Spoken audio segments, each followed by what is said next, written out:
and welcome to the Recappables Billions on the Ringer Podcast Network. I'm Mallory Rubin, deputy editor of TheRinger.com. Let's discuss Billions Season 3, Episode 3, A Generation Too Late. Are we good? I don't know. Are we? Are you? Are you running all four downs, playing every play like it's your last? Is your mouth guard always in, chin strap always buckled? If that's you, we're good. Joining me today, now that he's finished picking up Chuck's third place squash trophies from Senior's apartment, it's Ringer editor-in-chief, host of the Big Picture podcast, our Wendy, Sean Fennessy. Wow. I'm just so honored, and I feel so bad for all the people who are hoping to hear Bill Simmons' voice on the other end of this podcast. And they're not getting it, Mel. Sean, let's explain quickly why we're here together. Okay. Why are we here? This is fitting because on this week's Billions, we learn, finally at long last, how Axe and Wags met. Their fateful union took place on a golf course. Origin stories. Guess what? Masters weekend.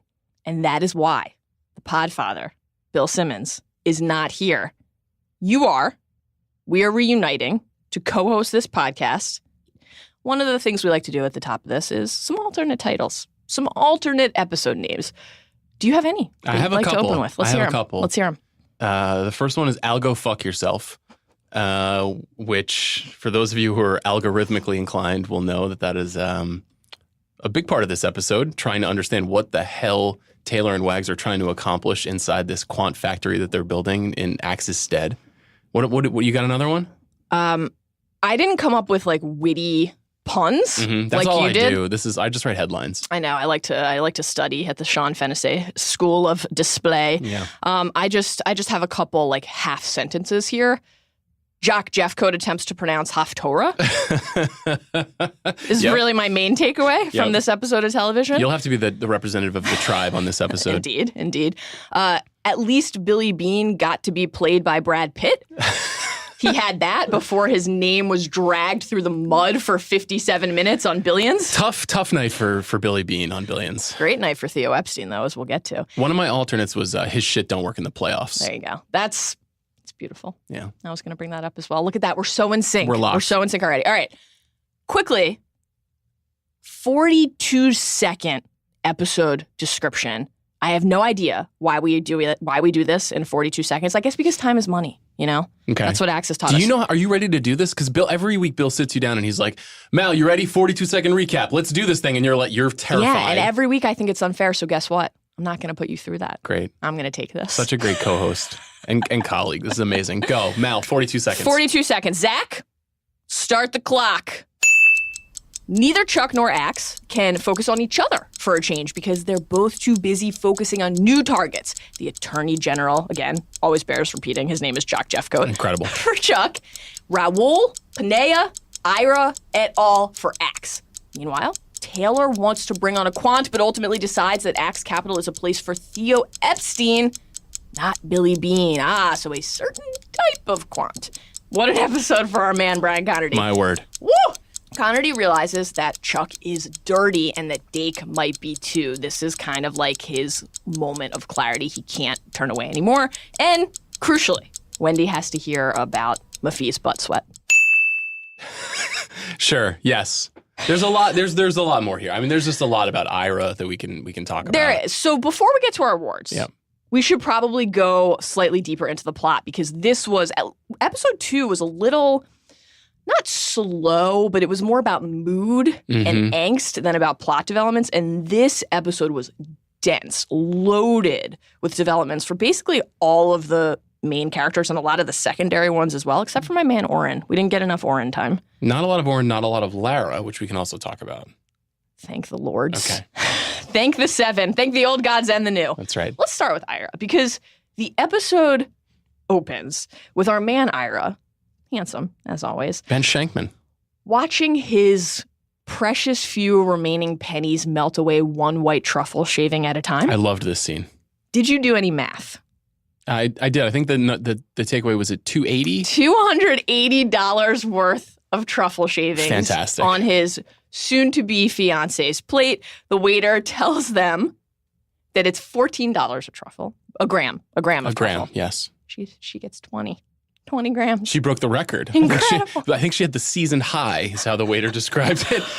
That was high-level Koppelman-Levine. I live a wonderful dining lifestyle in New York, and so I know the specificities and the peccadillos around what it's like to eat in these places. And I think that they're eating in Kraft, which is the place that Ira took Chuck in season 2 when they were meant to go on a date together, a surprise kind of matchup date. And in that setting, I do believe that Shankman, the Ira character, had a truffle martini.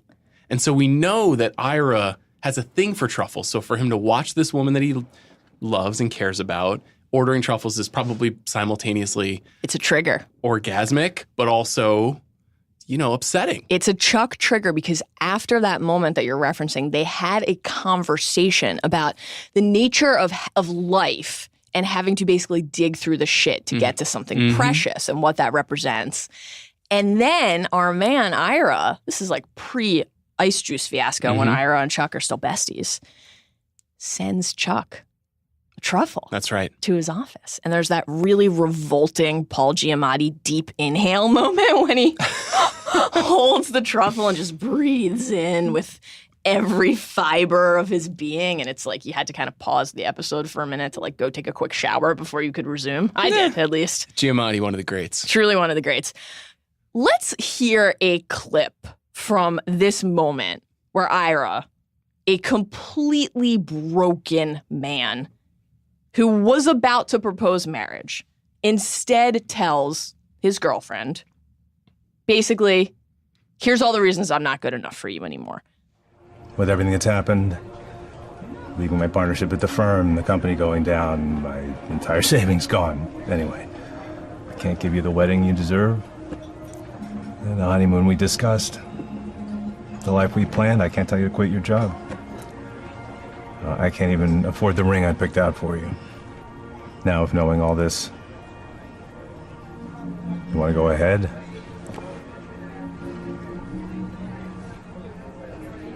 No, you're right. We should wait. Okay, good. This was a masterfully edited sequence because they gave you just a beat enough that we thought Ira was going to get a step, gonna get a burst in his heart because she was going to say yes, and then she says no. Amazing moment. Man, Ira, better as a sad sack than as Chuck's slick, rich friend. So much better in this role. Great opening scene for an episode that I think had a density that you talked about. That the pacing was a little bit tough. This was a great way to come in. And Ira's love life is the bookend of the episode as well. But crucially, we were not the only ones listening in on this conversation. Yeah. The Winkletech twins, as Bill named them, John and Timmy. Imagine being in a restaurant and you're having a lovely evening with your partner. Wouldn't know what that's like. Okay. Delivery only for me. That's right. Okay. I'm in a restaurant and I'm having a lovely evening with my wife. And I turn to my left and there are two men not speaking, right, not looking at one another, not even really touching their food, though they did have plates in front of them. And like goblets of wine. Did they? Okay. Yeah. So not Healthy consuming. pours. And also paying for a $500 meal at Kraft, apparently, merely to record a conversation between Ira and his fiance so that he can be leveraged by Axe. That was the whole point. Yes. One of my takeaways is that if these guys are supposed to be like hall level fixers for Axe, right? They can get anything done. They got a person deported because Axe wanted them to. These are high level operatives. Terrible people. Don't look at the recording device that obviously. Good point. The dude just picks up his iPhone or whatever kind of phone it was, and we see, I mean, it's for our benefit, obviously. I think he probably could have lifted it it from left to right to show us the back of the phone. That would have been more effective given where the seats were positioned. But, this is TV magic. Stealth, though. Yeah, it's true. But we quickly do learn why they're listening, why this is happening. Axe wants to bribe Ira to turn on Chuck. And hey, it works because two things. One, money. Two, pride. Revenge, right? Axe helps Ira remember that Chuck is garbage and is not worth protecting. He betrayed him. Was supposed to be best friends, sold him out. Axe offers Ira $30 million for his, in essence, worthless Ice Juice shares, plus the diamond ring that he couldn't afford to get his fiancée. Incredible flex. This was like a Neil Lane moment of The Bachelor. I wrote that in my notes too. So good. Neil Lane comes to billions. I actually really loved this part too, because in a show that sometimes stretches the limits of plausibility, this felt very plausible. Like Chuck really underestimated how dirty he did Ira here, and Ira, of course, would be seeking some modicum of revenge if the right person came to him. And Axe is right there with the 30 mil in hand. This is one of the brilliant things about the show, is that Chuck and Axe are enemies, but they both have the same downfall, which is hubris and their greed and their quest for their endless quest for power. Chuck's hubris is blinding him to what you're saying, this very obvious reality. I mean, when Chuck at the beginning of this season snuck up on Ira during his midnight snack or made a bullshit speech about egg creams when Ira just wanted to eat his meal, Ira said to him, this is it for us. This is the last conversation we're ever going to have. If Chuck didn't leave that moment feeling insecure, that's on Chuck. And that's one of the reasons it's actually increasingly hard to root for him. I don't know about you. I find myself shifting further and further into Axe's camp. You know, here's the thing, Mal. When you work with your friends, there's a lot of emotional management that goes into that, because you care about the people uniquely, but also you understand them more clearly. Yeah. It's almost as if I'm sending a message to you right now without saying anything. And yet you've never purchased an egg cream in front of me. Not an egg cream guy, despite being from New York. And it's interesting that Chuck, because of this hubristic nature you're describing, just doesn't realize that he's really got to take care of Ira here. He's really got to find a way to pull him close. There's got to be a carrot. There's got to be something that keeps him in the fold. And he just fucked that up. So many lessons. Axe never just has one truffle shaver over a plate. He's always got something else going on. And sure enough, he is going after Raoul's police fund. We got a lot of exposition, of Raoul exposition in this episode. The B school line was seamlessly incorporated. We know that he and Axe have history. You know, Axe's attempt to keep Raoul in the fold when things were going awry much earlier in the show's run was one of the first times that we got to really see how Axe is so effective at what he does, how he brings people in and makes them feel like they're the only ones he has that kind of one-on-one relationship with. And so, you know, they were grilling together at one point in season 2. You know, they actually have whatever Axe is capable of producing that is somewhat like a friendship with somebody, he kind of has with Raoul. It's very activity-based, too. In this episode, they're at the shooting range. That's right. And they play pool. They do. Axe plays a lot of pool. Yeah. Axe plays a lot of pool. He's a hustler. Truly. This is a trio here, ultimately. It's not just about Axe and Raoul. We've got Michael Panea, who we met earlier this season. Yep. Couldn't afford the car that he was looking at. Axe made him feel like shit about it. And Axe can always identify someone he can use as a pawn. This guy, hard on his luck, losing all of his fortune down to a measly 40 mil. There's a secondary part of this conversation. Let's save it because it's one of the best moments of truly incredible in television history. Truly incredible. And eventually what this all boils down to is that Axe, who has to stay in the game despite not being allowed to trade, that's the terms of his agreement, gets Raoul to agree to allow Panea to pitch the board to invest the $2.2 billion fund in Panea's hands. Ultimately, Axe will be in control of that money. He ends up taking a huge cut of it. Raoul gets a little portion of Axe's cut. And this is how he's staying in the game. He already had the $2 billion that he took from Axe Capital, that Taylor sort of gave the wink, I'm going to do what you want done here. Axe suddenly has his hand on a lot of cash. Yes. And Taylor, meanwhile. Wait, hold on. Let's just interrogate this really quickly. Yeah. Why? The motivation is curious to me. Now, we know obviously Axe wants to win. He wants to be a titan of industry. But this is very convoluted. And I found some of this stuff difficult to follow because it requires understanding Panea, who's a new character. Right. Raoul, who's a character who's got all this history with Axe. The fusion of their stories, plus Axe who already established this $2 billion with Taylor in the last episode, now trying to build another sideline to manage his funds? 2 reasons. 1, it's his life. It's his lifeblood. He has to do it. He cannot sit still. 2, we sort of get a more precise this point in the plot answer earlier in the episode when Axe shares his unfortunate scene of the episode with Lara and basically explains that they're actually in jeopardy of losing a lot more money than they thought. If the case doesn't go his way, the government can take almost everything. They'd be left with a measly $300 million. This was my favorite part of the episode. Me too. By far. Me too. When Lara and Axe have to seriously consider what it would be like to live on just $300 million. What do you mean, all of it? I mean, if I take into account everything that's run through the banking systems, everything that's on the radar, all that's left that I'm sure can't be touched is 300 mil, maybe 320. Fuck, Bobby. I can't believe I'm saying this, but it doesn't sound like it's enough. I mean, of course it is. It's just the life that we're used to living. Oh, it's not enough. So when it's done and life starts over, how long will it take to build back up from there? Too fucking long.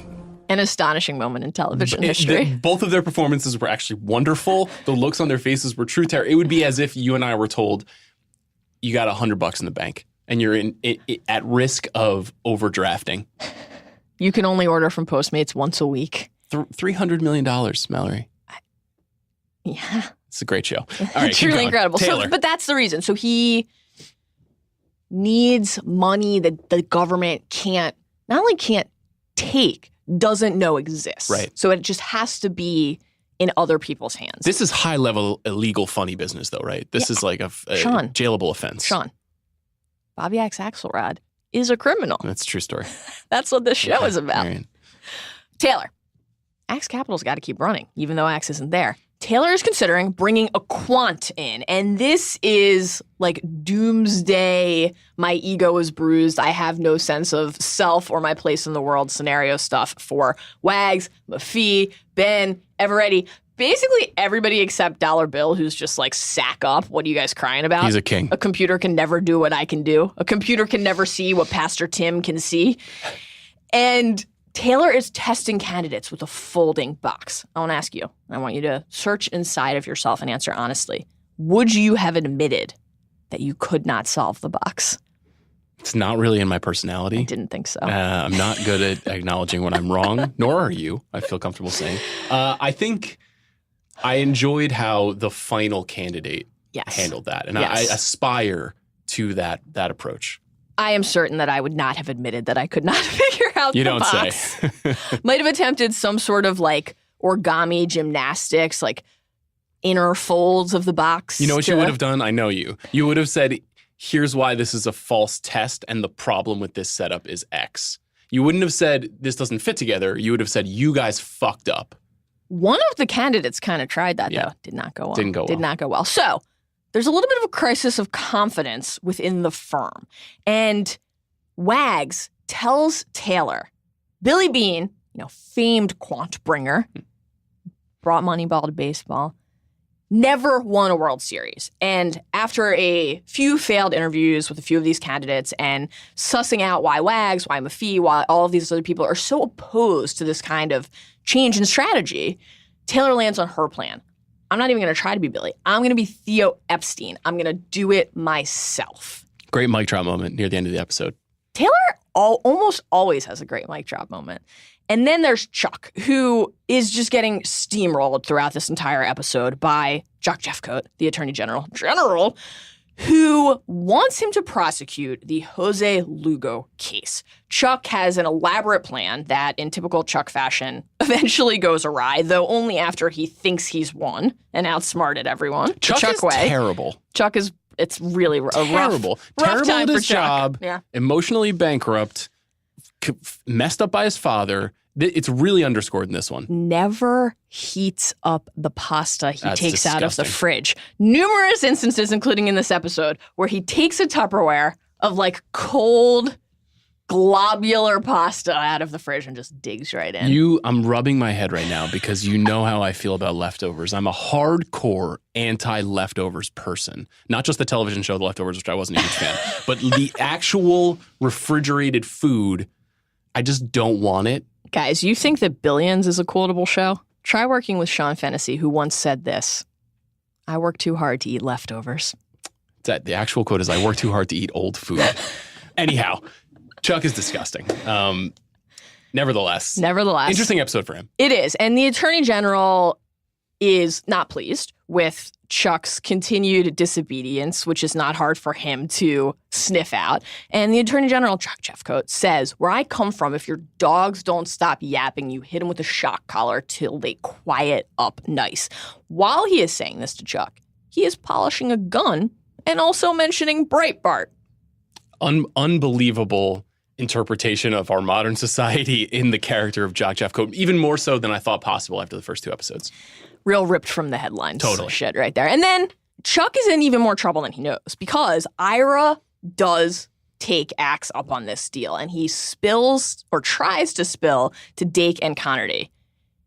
I sure as hell will testify about what Chuck Rhodes did. We get this amazing moment where we see Connerty's face. My mentor, Chuck Rhodes? What? Yeah, he's like the Zach Galifianakis numbers gif, you know? Yes. Dake's face like, oh shit, I have a few arrangements in place here. Don't fuck with my game. I'm definitely not smart or suave enough to pull this off.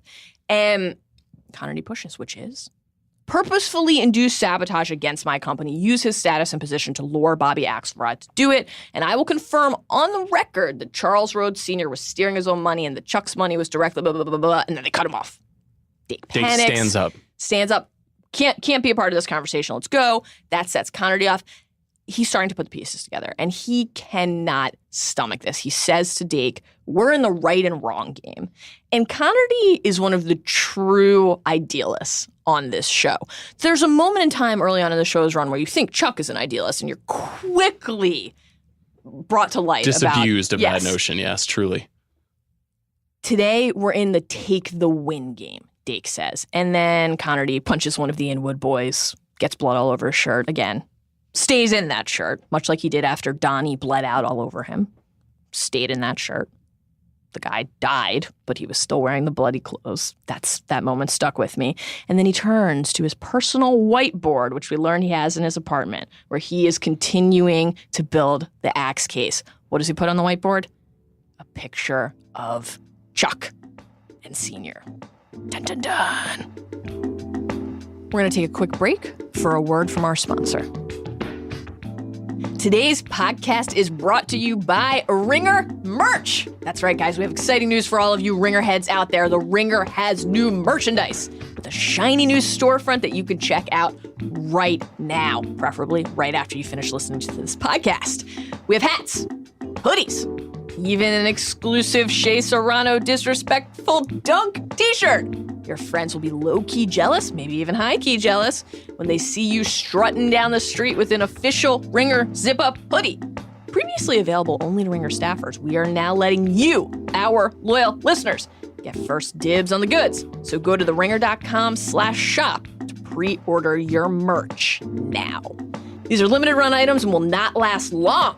Once they're gone, they're gone. So again, check out theringer.com/shop to pre-order your official Ringer merchandise today. You can also find the link to the Ringer web store in the podcast description.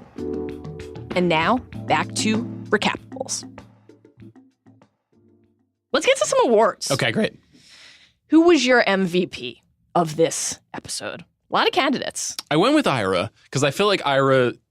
Great performance by Ben Schenkman, as we noted, but also he just kind of flipped the trajectory of the season. You know, he tipped the scales of power, I think, truly back in Axe's favor, if only for one episode. But between that opening moment and the closing moment in the restaurant, his interplay with this blonde woman who's fascinated by him for some reason, even though he seems like an utterly average man. The reason is that he was at one time rich, and she assumes he will be rich again. I see. You think that that's the case, that she's betting on the future? I think there's also a chance that Ira is great in bed. Oh, wow. Yeah. Let's not explore that.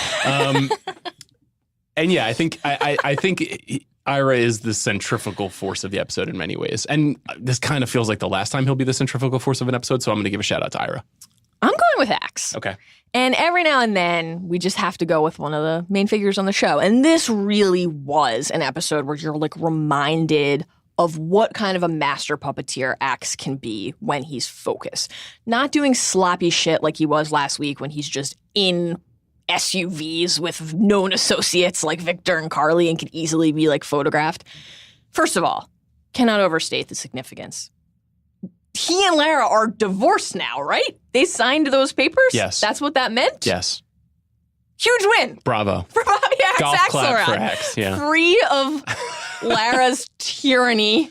Converts Ira again. He says to him, your best friend sold you down the river for nothing. He's not worth saving. I'm willing to pay you $30 million to tell the truth. There are just these moments where Axe says something, you're like, this is why. This is why he's the king. Mm-hmm. This is why he can always get the perfect slice of pizza whenever he wants it and sometimes put caviar on it. He also turns into Neil Lane, as you mentioned. They are at the, how do you pronounce this fancy jewelry shop? Bucalati?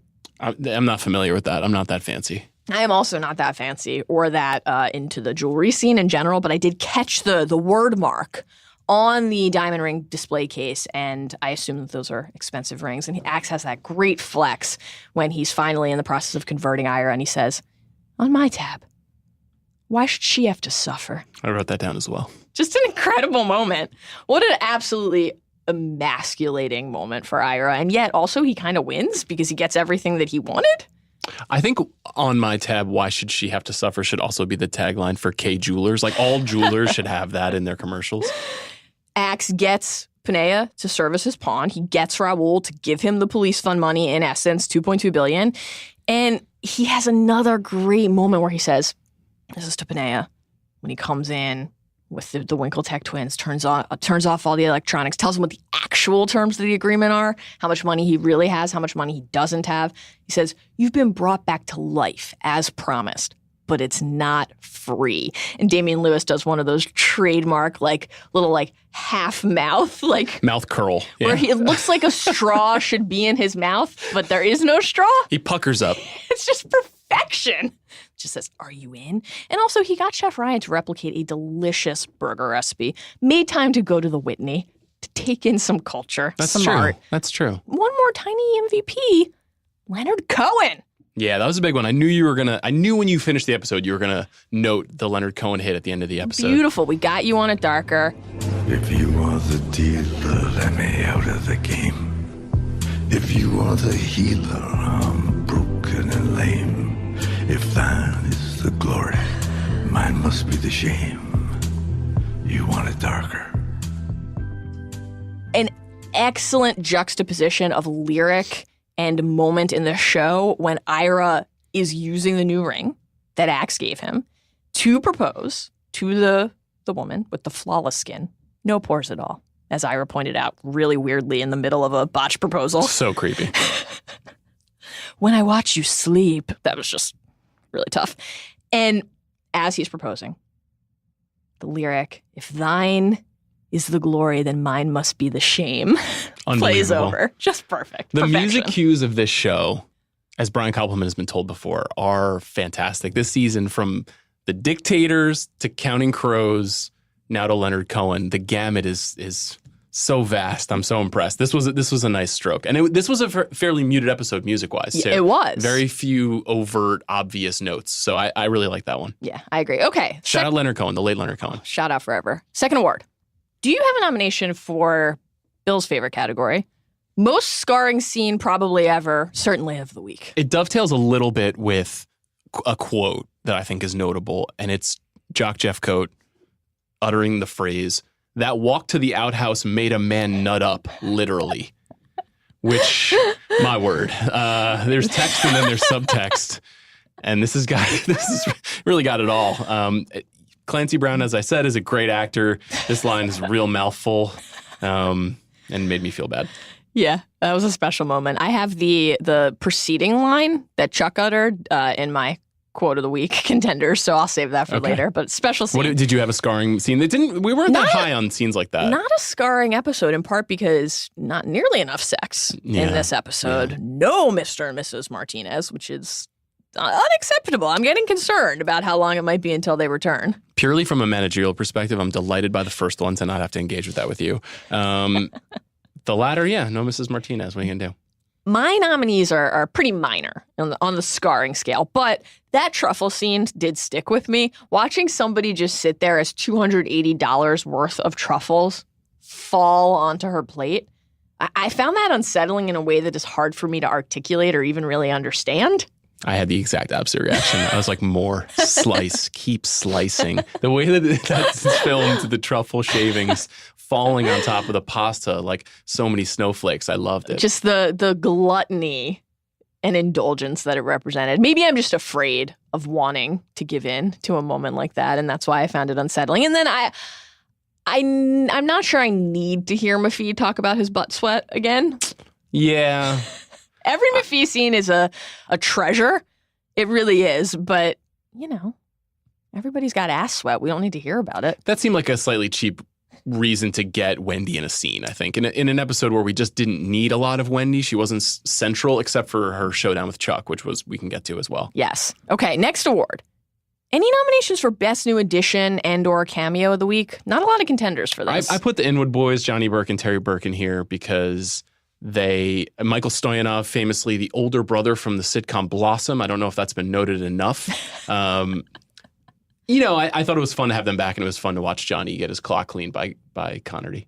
I think Connerty can do better than in response to "you suckered me." No, you've been that way your entire life. That wasn't good. I just expect more out of my man, Brian Connerty. But Connerty's kind of a dork, and it's not surprising that he doesn't have a good comeback, even though he just knocked that dude the fuck out. Like, he just didn't have the line ready. It did also seem like he had too much blood on his hand after that. Do you think he wiped it? He was wiping it. He was wiping his knuckles on his shirt. That's all metaphor, though. That's just too much blood. As you mentioned before, Connerty be covered in blood is metaphor. It's the proximity to Chuck is bad news for him. Full stop. Very true. I guess we might as well throw the homie Michael Benet out here, but I don't know. I'm not very invested in him. I'm not either. Does seem like he's going to be a major player. He's a tool to conquest for Axe, and we know that. Yes.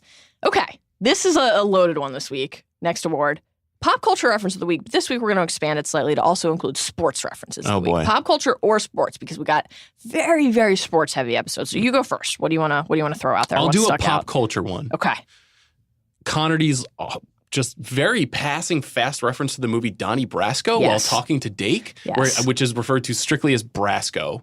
Shout out to Compliment. I've heard him refer to Donnie Brasco as Brasco before. And it's a very vague allusion that he makes, and it goes by quick. So that was my first one. What else? Is that what being a boss does to you? Like when Sonny Black gets upped in Brasco? That's peak Billions. Incredible moment, and Dake's like, I don't. Dake's like, I don't watch movies. Didn't you hear Jock Jeffcoat ask me why I don't watch movies? Dake hasn't seen The Godfather, let alone Donnie Brasco. Boy, there were a lot. I enjoyed when the Axe Capital crew was freaking out about the quants, and everybody says the robots have come, and Mafi said, "This is where the episode gets its name. I got into this racket a generation too late, just like Tony Soprano." That angst about where you are, not only in the span of your own life, but in the grand scheme of the world and the industry in which you operate, the course of society. I like to think of, Mafi really getting existential and philosophical through the lens of Tony Soprano. That felt right to me. And then immediately after that, there's a tacked on reference where Rudy chimes in about Tommy knockers to make sure everyone remembers. Aliens, not robots. We also had a Wags drop when Wags is at Axe's beautiful apartment, no matter what Amanda Dobbin says, beautiful apartment. I like it. And we got a look at the terrace, the outdoor space, lovely, and they're sampling this burger that Chef Ryan is trying to replicate this recipe, to perfection, to impress Raoul, to help Axe bend Raoul to his will. And Wags says, what does this thing need to taste like? Where does it need to transport Raoul to? And snack bar and the Killer Mike rap music release party. That seemed like a bit of a stretch. I'm not totally sure I see Axe and Killer Mike bonding. We also had during one of the quant candidate interviews, Wags, we got an American Psycho and a Wall Street drop back to back. This was the second guy who was a real douchebag, and Wags made a joke about him like being from the student paper, and he was, kicking his feet up on the table, like couldn't button his shirt. And Wags says, "Patrick Bateman, Bud Fox wannabe." And then Taylor follows up with, "He was doing Spader in Wall Street." That one is good. That was good. Can I go a high-toned one? Please. When Wendy and Chuck are speaking in their home about Wendy's showdown with Chuck Sr., Chuck refers to his father. He references his father by saying, in Somerset Maugham's stories, he's an ox, which is quite a difficult reference, I think, to understand and encapsulate, especially when we're talking Bud Fox and Wall Street here. Yeah.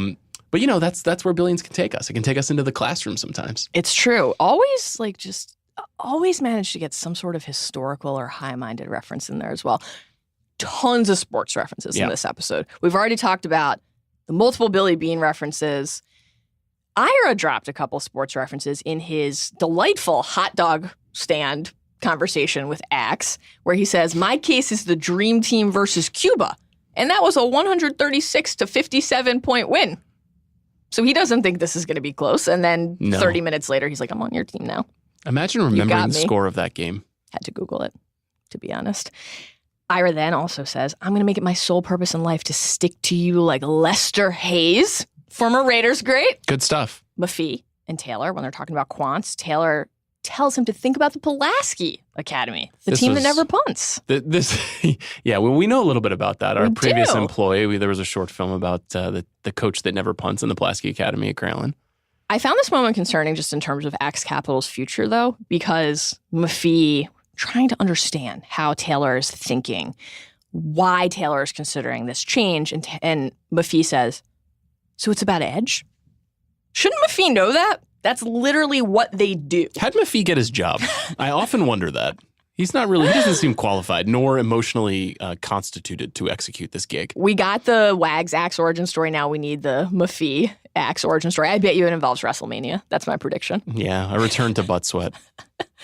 And then when Axe and Raul are playing pool, Axe says that he didn't get rich by betting against Willie Mosconi.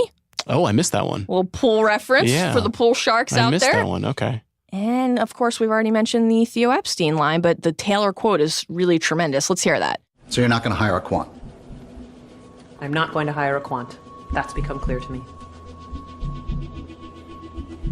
And you're correct. Billy Bean never won a World Series. But Theo Epstein did, using all the same strategies Billy came up with first. And we will too. I accept I can't go outside to find what we need, so we're going to build our own. I'm going to oversee it. Quote of the week, as always, just a rich text. So much good stuff here. Numerous contenders. I wrote down 10 different quotes. I'm so excited. You want to go back and forth? Let's alternate. Rapid fire. Yeah. That's disloyal, and I don't cotton to that dake. I will be saying that to the next employee that looks me in the eye and says no. Axe, when Wags is really just, bearing his soul, as he does, and he's like, I'm worried about my future because I'm looking at your future. And what if I lose all my money too? What if I'm in that boat? And Axe turns to him and says, let's be honest. If that comes to pass, you'll be in a much smaller boat. That was a good one. Such a dick. I love it. I like when Chuck and Brian have their one real showdown in this episode, and Brian is getting a little bit persnickety about something, and Chuck says, "No need to come in from your Rumspringa." Yes. Which was just wonderful writing. Amazing stuff. All right, what's your next nominee? Ira discussing his failures, and when he says, "Should we relive my divorce on the day the music died?"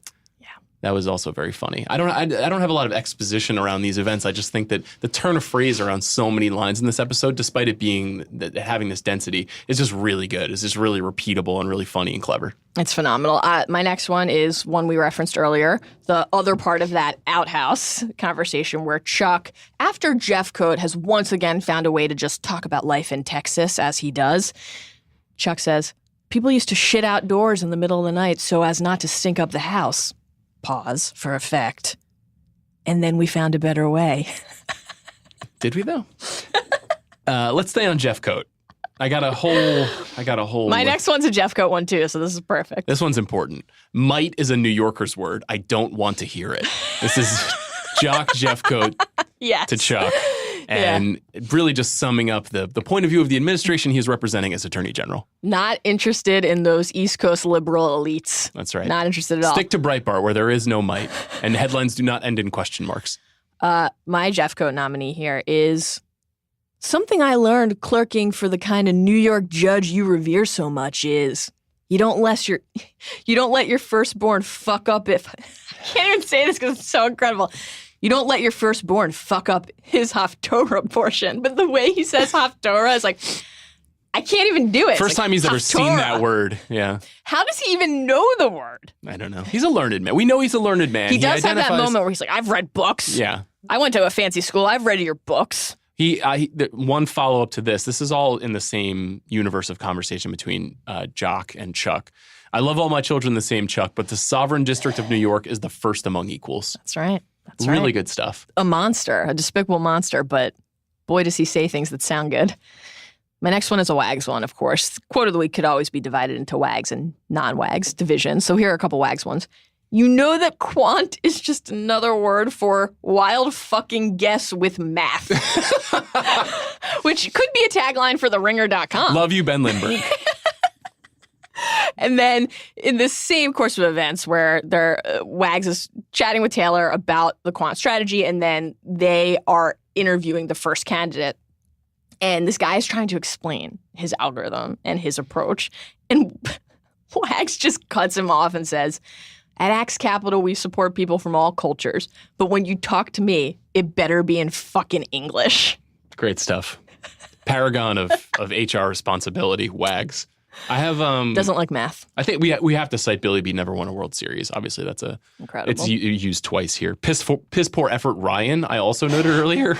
Wags to the chef after his failed burger experiment. That also actually sounded wonderful. It looked delicious, and I just love Axe's commitment to always saying Chef Ryan, never just chef, never just Ryan. Chef Ryan. This sign of respect, eternal respect for a man once caught receiving a blowjob in the Axelrod backyard. I forgot about that. I did not. Wow, Chef Ryan's come a long way. A few more. I'm sorry it'll have to wait. I drove the Maserati tonight. It won't fit.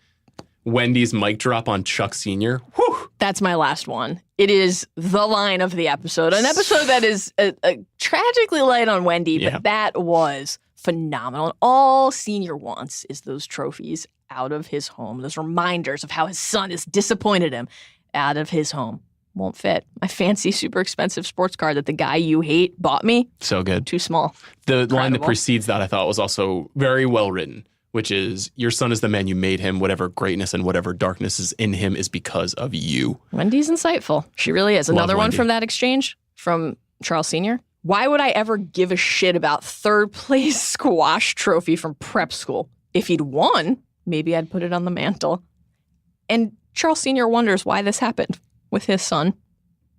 Wonderful performance by Jeffrey Demune. This is my last one.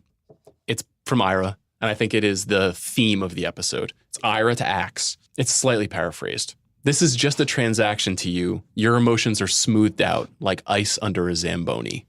Could have been another sports reference, I guess. Could have been. And Axe was like, I know how to make a deal, and I know what's fair. He was I will not be living on $300 million, sir. I loved that return line from him. I know what's fair. He actually means that. He has his own moral complexity, his own universe, his own set of ethics and principles that he follows. That's another key difference between Axe and Chuck that is becoming increasingly clear. Axe actually does believe his own bullshit.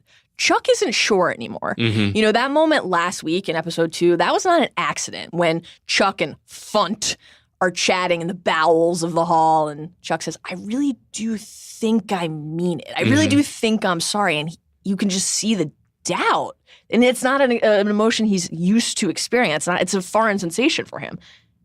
Axe doesn't deal with doubt. Axe doesn't allow himself to acknowledge that doubt exists. And that's why Axe is going to win. Axe is a wolf and Chuck is a fox. This is how we have to think of these two characters. Wow. I love wolves. Dire wolves in particular. Protect Axe. All right. Loser of the week. We always mention, out of tradition, Lara, who loses every episode that she appears in. Extremely tough look for Lara. Brief though it was. Just embarrassing herself by acting like she can't live on $300 million. That was Shameful, but also wonderful. Also, if you're worried about living on $300 million, you're going to have to adjust your attitude about Birch's sardine can of an airplane. You might just have to get in it. I have a couple of other candidates for this one. Me too. Primarily Sacker, whom I love, Condola Rashad. I wish there was a whole other show that was just about Sacker. She breaks in this episode. We see that she kind of has to lean into the way that Chuck has been managing his moral universe, the way that he's been bending what he's willing to do. And she's going to have to do it too to get ahead and to succeed here. And it's kind of sad to watch her negotiate potentially prosecuting an innocent person. It is sad, though it was also one of the moments where I thought this is actually why she is maybe going to thrive in a way that Connerty is incapable of doing. Like, she actually is, and it was a slightly on-the-nose acknowledgement of that, but she is actually cut out for playing the game. She is actually willing to compromise her own moral integrity and do what is necessary, but not in a Dakian way, not in a way where you're like, this guy has no idea what he's gotten himself into, is not comfortable with it, and is not going to be capable of executing it flawlessly. You look at Sacker and you're like, she's going to get this done. It's gross, but she's going to get it done. She shut off her emotions completely. One of my losers of the week is, I hate to say this, it hurts me, the Wags Axe origin story. Not what I wanted. I agree. It wasn't that strong. It was a chance meeting with Axe in a golf outing wherein he read my tarot cards for me.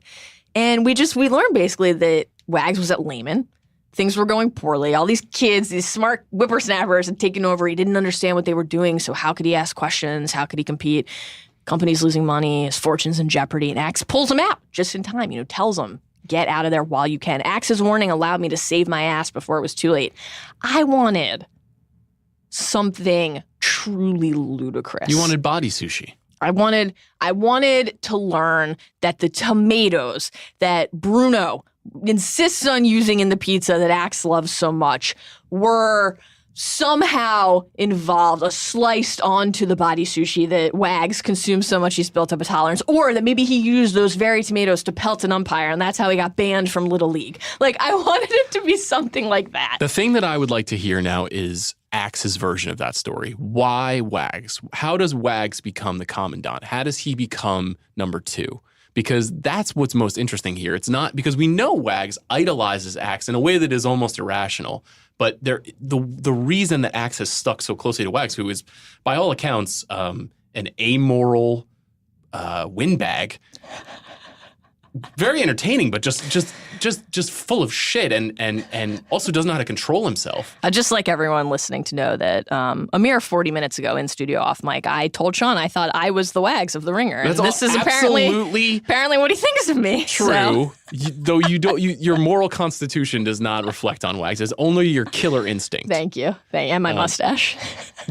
No comment. My love for Michter's, perhaps. Michter's celebration. We all share that here at the Ringer. That could have been an origin story, too.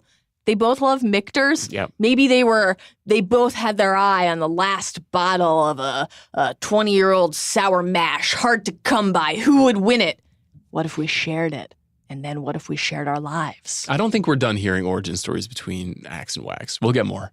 My biggest loser of the episode is Chuck, as we've sort of hinted at. Very tough look for Chuck this week. First of all, he displayed some blatant and highly puzzling hypocrisy when Jeffcoat is first trying to maneuver him into pursuing this Lugo case and honoring the desires of the regime. And Chuck says, I never liked the idea of a regime in power in this country. That's just not true. Chuck's entire identity is built around the idea of being at the center of the regime, of building the regime, of making sure that he is positioned perfectly inside of it so that he can control it. And again, it was just a moment where I'm like, he doesn't even understand his own intent anymore. He's lost sight of his own code and his own philosophy. And you can't try to do the things he's doing if you don't even understand what you're after or what you believe in anymore. He got totally played by Jeffcoat on the Lugo case. He whiffed with the warden. He whiffed with the journal article play.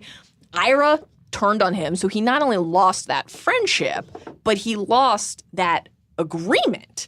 He doesn't know it yet, but he's lost Connerty, which is huge. One of the only, truly loyal defenders that he had left in the district, Eastern and Southern now, but be that as it may. His dad was mocking his squash finish. Very tough. Extremely tough look. I'm also like, he's supposed to be mounting this gubernatorial campaign, but he is, instead of focusing on that in any meaningful way, going to build secret cases with Sacker in a basically broom closet. Yeah, given all the time we spent with George last season, I feel like it's strange that we haven't gone forward too much with the gubernatorial story. Now, maybe this will represent the back half of this season a little bit more aggressively, but I find it weird that we're not thinking about that we're more caught up in sort of those moral complexities in all of his relationships right now. Yeah, and then the advice he gets from Wendy in that conversation after Wendy was with Senior is, I've yet to meet the man you can't outmaneuver. Find your angle. I'm not sure that's the advice that Chuck needs right now. I think he needs to hear, sit this one out for a change. Don't try to go against the Attorney General, especially because you're not doing it because it's what you think is right. You're doing it because you don't want to get beaten. Just doesn't want to lose. That's what it is. That's exactly what it is. I think you're right that he's a loser, but he does have Wendy, which is pretty huge and something he didn't have. It's huge for me, frankly. And I'm not betting against Chuck. That's where I'm at. All right. Never keep him down for long, I guess. Mr. Martinez will rise eventually. I mean that euphemistically. It was a boner joke. I got the joke. I'm trying to maintain some professionalism over here. Very, very, very brief look ahead for next week. What are you hoping for? What are you expecting? I think Chuck has to have a bounce back. Mm-hmm. I think... Is a bounce back a technique that he learned from his mistress? Potentially, yeah. I'm very curious to see how they continue the Taylor rise to power. Yes. Taylor's going to have to make some choices now in this next episode, and it's unclear to me how they will continue to allow that to develop, and I wonder if long-term the plan here is for Taylor and Axe eventually to become hardcore adversaries, and for this to be more of a tripartite war rather than just this mano-a-mano situation we have. Oh, I really hope not. I think it's plausible. I think you're right that it's plausible. I also think that the single best thing on the show right now is Taylor Axe scenes. Mm-hmm. Though I guess you could have that if they were enemies. I mean, Axe Chuck showdowns are often the most crackling electric bits of writing on the show. Picture this. Axe goes too far and Wags abandons Axe for Taylor. Never. You never know. Wags's... Maybe that's why that origin story was so weak. I refer you back to Wags's birthday toast to Axe for the only true instance of pure love I've ever seen in the world. Okay, let's go back to my metaphor. If Axe is a wolf and Chuck is a fox, Wags is a weasel. Weasel's no loyalty. I think Wags is the forest. Providing shelter, warmth, security. My questions for next week. When is Wendy getting a major episode? I think we've been way too light on Wendy so far. She's been like an accessory in scenes. She needs to be a main player again. When are we getting John Malkovich's Grigor Andalov? God, I was so hoping to be filling in for the Malkovich episode. It's got to be coming. It has got to be coming. And I am genuinely curious to see how Connerty goes after Chuck. Mm-hmm. I'm looking forward to that. I think that could play out well over the course of the season. All right, guys. That's all we have for today. Thank you for joining us for the Recappables Billions. Please be sure to check out the Recappables on Atlanta as well. That will hit your feeds every Friday morning for the rest of the Atlanta Season 2 run. Sean, thank you for being here with me. And one day, I hope to share some victory celebration with you. Maybe right now. Before we go, we wanted to thank our friends at songfinch.com for our theme song. Check out Songfinch to turn your stories, memories, and feelings into a one-of-a-kind song by professional musicians. Makes the perfect gift for any occasion. Songfinch.com.